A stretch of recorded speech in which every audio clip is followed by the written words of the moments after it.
বিসমিল্লাহির রহমানির রহিম। আজকে প্রথম রমজানুল মোবারকবাদ জানাই সবাইকে। আসলে আগে রমজানের চেয়ে আজকের এই প্রথম দিনের অভিজ্ঞতাটা একটু শেয়ার করছি।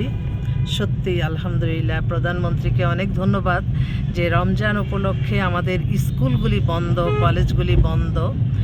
তো আমি একটু ধানমন্ডিতে একটা কাজে আসছিলাম।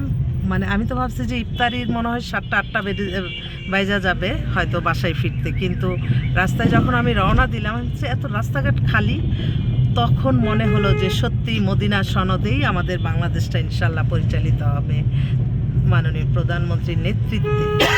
তো খুব অনেক ধন্যবাদ জানাই এবং অনেক দোয়া জানাই যে এত সুন্দর একটা উদ্যোগ নেওয়ার জন্য।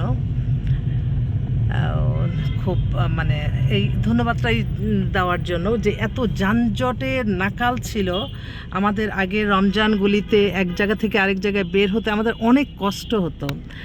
তো সেজন্য একটু ধন্যবাদ জানাই দিলাম যে এই রোডগুলিতে প্রচুর যানজট হতো। তো এখন আমি চিন্তা করলাম যে স্কুল কলেজ বন্ধ এই রমজানে, তো সেই কারণেই হয়তো যানজটটা কমছে, মানুষের একটু শান্তি ফিরে আসলো। কারণ ইবাদত বন্দেগী যত মানুষ শান্তিভাবে করতে পারবে ততই সবার জন্যই ভালো।